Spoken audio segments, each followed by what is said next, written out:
Just before our cameras rolled for today's episode of A Moment with Madlyn, the head of productions at Global We Media, Mr. Blaze, just informed me that one of our very resourceful interns has been deported back to Nairobi, Kenya, his home country. Zarifa is his name, and he was a very resourceful intern here at Global We Media. This, unfortunately, is the sad realities of many minority refugees that have fled war and are seeking for protection in Germany. This is not right, and this should not be happening. This is A Moment with Madlyn, and on today's episode, I'm going to be talking with yet another refugee who fled the war from Ukraine and the many injustice she is facing here in Germany as a minority fleeing the war from Ukraine. I remain Madlyn, your host, and I'll be right back after the break.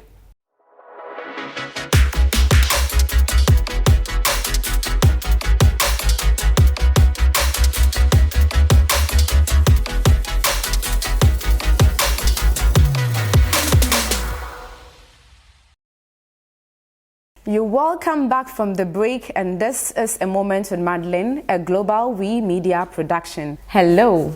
Hi. How are you? 50-50. I'm good, not good. Yeah. Yeah? Why do you say so? I have a lot going on currently. Okay. Yeah, but I'm good because God is with me. And you are alive. Yeah, and also I'm alive. Actually, I'm a soldier, in fact. Oh, okay. That's impressive and good to know. Yeah. Okay, before we get into the reason why you are 50-50 good, can you tell us a bit about yourself? I know you are from Kenya. No. No? No. Okay, my bad. Where are you from? I'm from Tanzania. Tanzania. Yeah. Okay. All right. Which part of Tanzania? Dar es Salaam. Okay. Okay, actually, my tribe is in the southern part of Tanzania. Okay. Yeah, but I live in Dar es Salaam.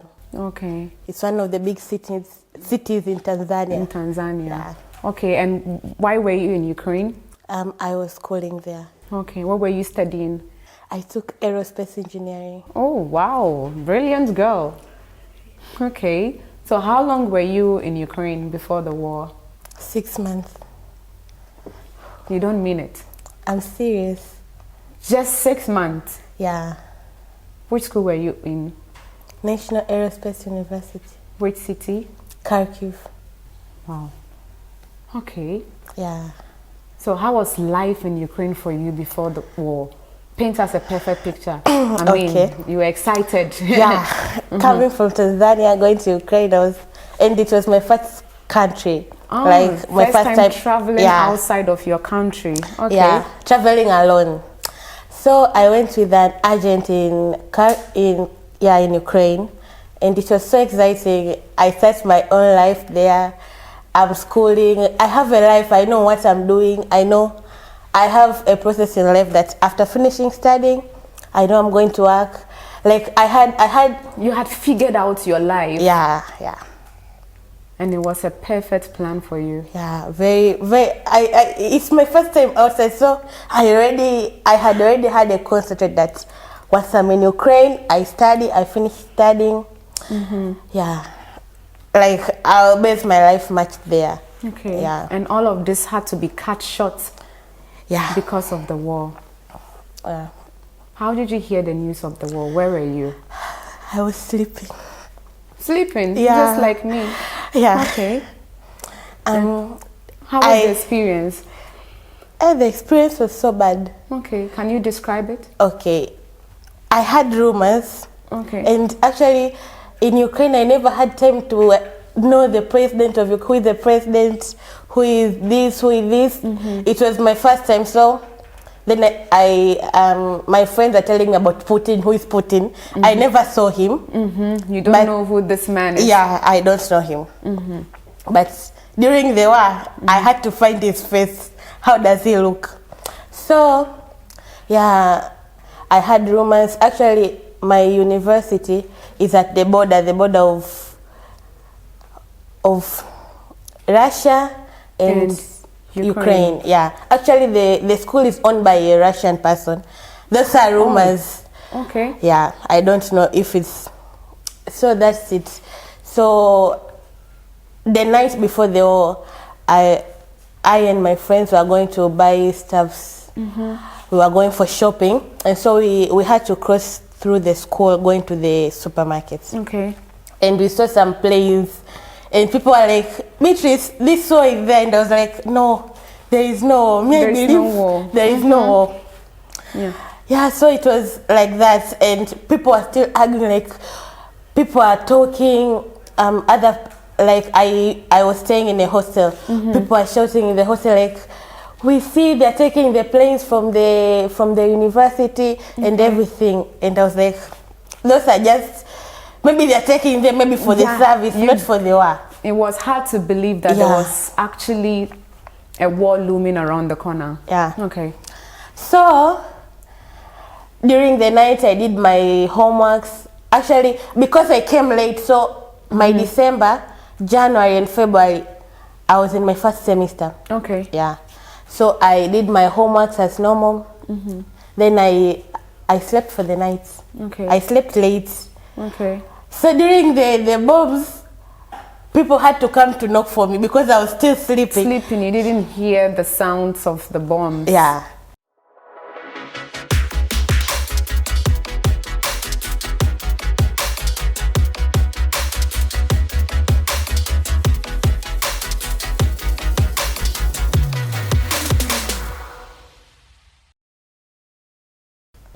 I never have experience of war. Of war? Yeah, my country is among the peaceful countries. It's even very hard to meet a Tanzanian person outside of Tanzania. Yeah. Yeah, it's very hard. That's true. I met quite a few, and I stayed in Ukraine for 8 years. So it's among Africans, Tanzanians, you pick them. There are very few compared to maybe Nigerians, Kenyans. There are very few. So okay. Yeah. How did you feel? I felt very bad. Okay. The life in the bunkers, underground. I stayed for 2 days and I was like, no, I have to leave this place. Okay, so who took you to the bunkers and where were these bunkers located? At my hostel. Okay. There were bunkers and also my school. Okay. I don't know, maybe the person who was making the school knew that there is a war one day. So there is a lot of bunkers there. So they moved all of you to the bunkers. Yeah, we stayed there for 2 days. For 2 days. Me, I stayed for 2 days, but I left some people. Okay. How was it like in the bunkers? Describe how were the bunkers in the first place and the life inside the bunkers, knowing that there are bombs outside. Okay. Actually, it's underground, so it's very cold there. Okay. And it was during the winter. Winter. Very cold. True. And they are not properly made. Like you see the sand, you see that the building. Have you have an experience maybe of starting? What is this? A new house. The foundation. Yeah, the foundation. So the foundation is it's okay. Yeah, it's just an underground. And this is where you had to stay for 2 days. Yeah, 2 days. Was there food? Down. Did you have food? No water? Food. No. Electricity? Yeah, there was lights. Okay. Yeah, but food, there is no food. Water, no water. I stayed there for 1 night. Okay. Then in the morning, when the air was clear, we went out. Okay. We went back to the hostel and they told us, cook for 30 minutes. How can you cook for 30 minutes? So from the bunkers, I mean, at what point did you decide to leave Ukraine? I just told my friends, like, I have to leave. I told them the night before and they did not believe me. And I told them again. And leave to where? Leave to where? Where did you leave? I just leave Ukraine. I don't know where I was going. Just leave Ukraine. I don't know where I was. You just wanted to get out. Yeah, getting out. Yeah. Take us through the journey from the bunkers. Where did you guys go to? We bought a bus. Then we reached the point where the bus could not continue. your bus broke So down. You had to switch to a taxi. Yeah. What was the situation like when you got to the train station? The station was bad. Everyone wanted to leave. Okay. Yeah. A lot of people are there. You could barely move a leg. Like where you stand is where you stand. You can't move. No movement. At the train It's station. Yeah. choked. Yeah. A lot of people. And like a lot of people, and we hear those rhinos. The big cars for the not cars. They're not cars. Okay. The one that they throw missiles with those cars. They are walking and they're throwing missiles. And we are like, what if the missile falls in the train station? We are a lot of people. How many of us are going to die? So that was the situation at the train station. In the beginning, the first day was more worse because there are people who had to sleep at the train station to wait for the train. The train. Yeah. So how long did you personally stay in the train station before you got on a train? Okay, I stayed like 3 hours. 3 hours. Oh, Yeah. okay. But there are people who slept there. There. Yeah. And they did not leave. They are waiting for the one train that is coming the evening. Was it difficult boarding? That's another case. Yeah. Tell me. It's very difficult. It was very difficult. Like everyone wants to pass to the door. And there are like I had more than thousands. Okay. I personally, when I entered, the train was already full. Okay. People are even sitting at the place where they keep luggages. And where was this train moving to, by the way? Did you know before you even boarded the train? I knew it was going to Lviv. Okay. And I never boarded a train. Like it was my first time in Ukraine. Yeah. Okay. I never traveled maybe around. I just surveyed the From Kharkov Kharkiv. to Lviv is a very long distance. Yeah. Like 15, 16 hours. And you stood. No, 24 hours.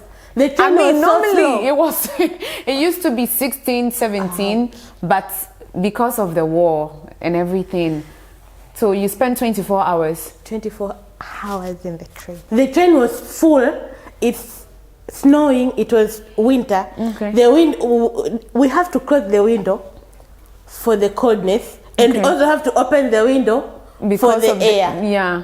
So once the window is open, I stand. Okay. I take the air. Once the window is closed, it's very hot inside. The situation was so bad in the train. Oh my God. How did that make you feel? Do you know, that was a point whereby I regretted even, like, why did I have to come to Ukraine? Ukraine in the first place. Yeah. I can imagine.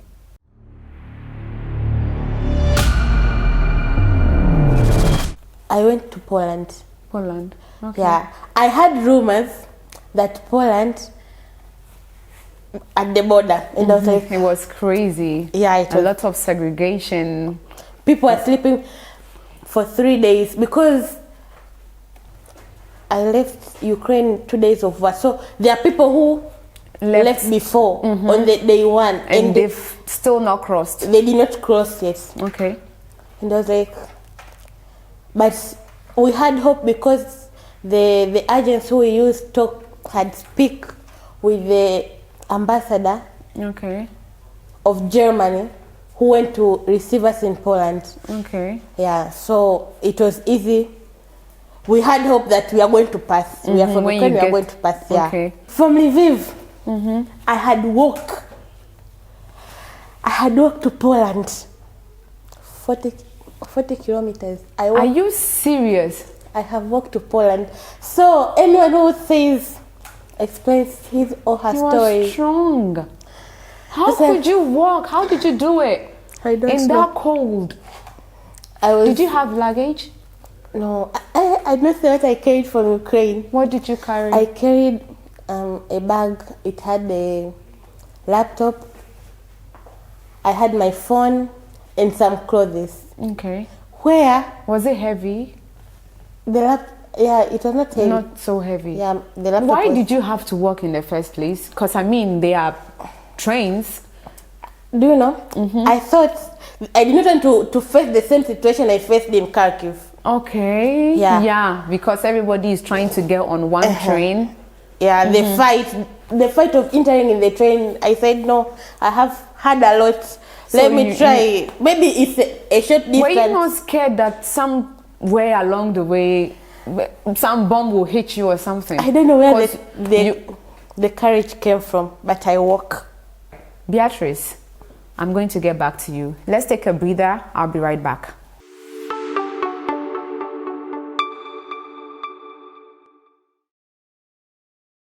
You're welcome back from the breather, and this is still A Moment with Madlyn, a Global We Media production. Beatrice, before we went on the short break, you were telling us about the fact that you didn't initially face racism. At what point did you feel that you faced racism? In the camp. In the camp? In the camp where they had taken us with the buses, because the buses took us from the border to that city, something.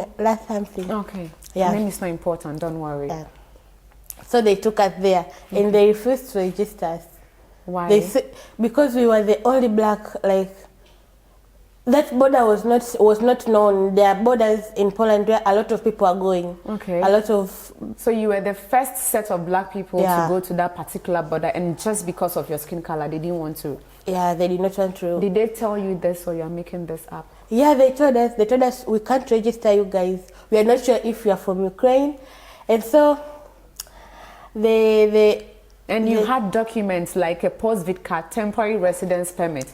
We had documents, and we had proof that we had walked from Ukraine we walked for a long distance, and still yet they told us they can't register us because they're not sure if we are from Ukraine.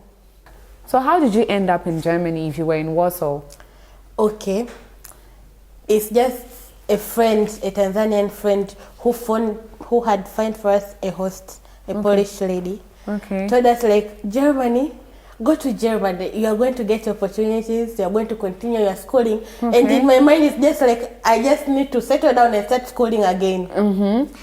And so the guy told us, like, go to Germany. Okay.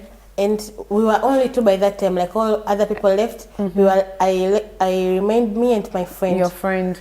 And so you decided to come to Germany because you knew for a fact that Germany was going to give you that heaven. Yeah. You know. Free universities. Mm-hmm. So I was like, okay, I'm going to. When did you get to Germany? I stayed I stayed 1 week. In Warsaw? Yeah. And which city did you first go to? The train stopped at Frankfurt. Okay. Yeah. Mm-hmm. And it picked out black people. Only black, but I prayed, like, once the controllers are passing. Wait, they are picking them as in, I don't understand, as in you should get out of the train? Yeah. Whether you've reached your destination or not? Yeah. You should get out? Yeah. Because you are black? Yeah, because you're black. How did you settle in Berlin? How did you start your registrations? You obviously did not know anybody, and from what you're saying, you didn't have anybody waiting for you at the train stations to welcome you. Like, how did you find your way around? Okay, my aim was coming to find a university. Okay. So I went, I stayed in Berlin for like 2 days. Mm-hmm. Then I went to Munich because Munich has an aerospace university which is teaching in English. Okay. And so I went directly there, and I got negative answers. You have to learn Germany first. Okay. Yeah. So you were rejected because you don't speak Deutsch. Yeah, and the course is in English, not that it's in Dutch. Okay. So thanks for making that clarification. Yeah. And so I was... Did you speak to anybody at this point? A lawyer? I don't know anyone. You don't know? Oh, yeah, true. Had you already applied for the paragraph 24 protection? No, I did not know it. Okay, you didn't know about it. Yeah. So you just got up and went to Munich, and you had to come back to Berlin. Yeah. So coming back to Berlin after you failed to get into a university that is teaching aerospace engineering in English but is refusing to give you admission because you don't know Deutsch, what was the plan for you in Berlin? So I went to Taman and they gave me accommodation. Okay. I got a host. And so I went, And okay, I told him, okay, I already got the registration, and I mean the host to stay and accommodation for 2 weeks. So where can I do the registration? Okay. And he told me like, go to this place. Okay. So Tabman Network guided you in getting all your registrations done. A host. A host. Okay. Yeah, to get a host, not registration. Oh, okay. The host is not the one that assisted you in getting all your registrations done. No. The friend, the friend who I was communicating with, who said that is in Berlin. Yeah. So he told me like, go to this location, go and do your registration here. Once you reach there, like he was making me to cram things. Tell me, once you reach there, when they tell you, do you have a place to stay for 6 months? Say yes. Okay. Then you know you don't have a place. So I reached there, and I did not have any person to attend me, and they gave me a form that is in Germany and in Ukraine. There is no English. Okay. So I had to translate. And when it reached the place where I have a place to stay for 6 months, I tick yes. And like no one questioned me like, where are you staying? Like, where is your address? They did my fingerprint and my face, and I was done. Okay. And so I went back to the same guy. I asked him like, okay, I'm already done with the registration. I heard they're giving money. Where am I going to get the money? And so the guy told me, go to this place, the first social, where he received his. And he told me like, go this place and tell them that you're from Ukraine, you need to receive the money. And I asked him, okay, what things should I carry? He told me, carry your registration papers and your passports and your podviska. Okay. So I did that. When I reached there, they directed me to another social. That's when I got my money. Okay. Yeah. Do you have a temporary residence now? No. The first time I went for an appointment, they told me, because your country is safe, you can go back to your country. And here you are seeking just to get into a school, and they are telling you that your country is safe, so go back. Go back to my country. The most important question, you came here because you want to get into school, and you've been fighting since then. Are you in school? No. I'm not yet at school. Okay. Why are you not in school? The language. I'm learning the language. Okay. So you still need to learn the language before you can continue whatever program you were studying in Ukraine. Yeah. Wow. I don't know what to say about this, but you are strong. Strong. What other challenges are you facing in Germany currently? The first, okay. I once got a challenge where I first of all, I was given an apartment to the social. Okay. And by that time, I was passing during a hard time whereby my dad passed away. And I told one among I'm so sorry. May he rest in peace. Yeah. I mean, fleeing war and losing your dad at the same time. Sorry, my darling. Don't cry, please. Okay. So, I even, at that point was the point where I wanted to give up. I said like, okay, now I have to go and for the burial ceremony of my dad. I went, I told the people it was a hostel I was staying, and so I went there. I told the reception that my dad has passed away. Can I go at least for 2 weeks? Like, I don't know where am I going to get the visa to come back. But I had hope like I have to go for 2 weeks and come back. And so I went, I told him. And once I told him, that was the time when this guy started like, because he knows I'm alone, I don't have a friend there, and I was staying in my own room, and he's a reception, like he has to come to check rooms. And so just one day, it's just, I'm told like, I have been three days weeping and crying. Like, he came to my room and he wanted to sleep with me. And it's very odd, like... Wait, are you serious? Yeah, but I managed to escape. I went to tell the people at the social, and no one told me anything. Like, they did not do anything to him. And actually, the guy was saying, you like, reported this and nothing was done about it. Yeah, nothing. Like, I told the people who work at the social, I told them, and nothing happened. They did not do anything. They just told me, like, come on, yes. This is not right. This should not be happening to a refugee who fled the war and who just lost her dad. Come on, we can do better as humans. This should not be happening. I'm so sorry that you had to go through all of this. Thank you. Do you regret coming to Germany? By that time, I regretted. Okay. Yeah. Actually, I still regret, like, I'm saying, like, I'm wasting my time, but I believe, like, once you air out the problems, once people hear, maybe they are going to change. Yeah, exactly. Did you at any point report this attempt of rape to the police?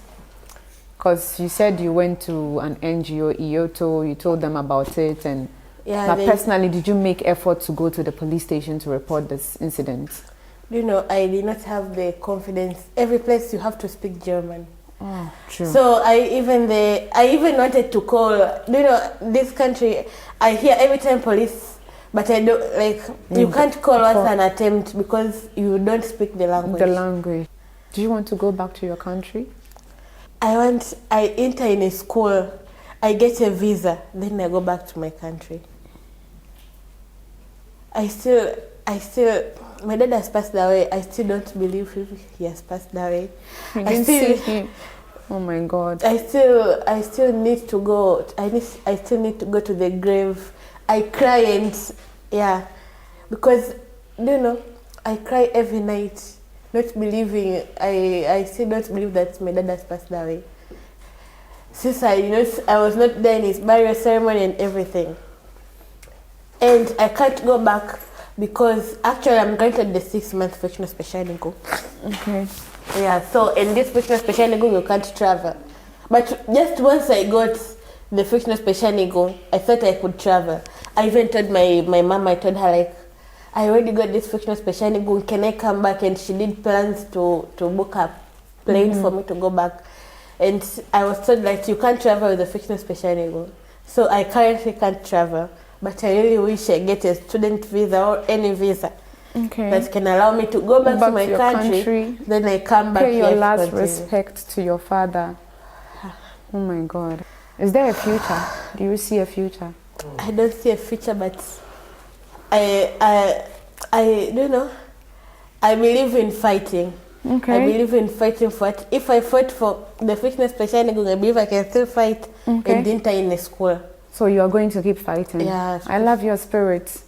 And I'm going to join you in this fight, I promise, in any way I can. Okay? Okay, thank you. Don't worry. Now, do you have any special request to the UN, to the higher powers that are watching you right now? What is your request? Okay. Yeah. My first request is that we people who fled the war from Ukraine, we had a life in Ukraine.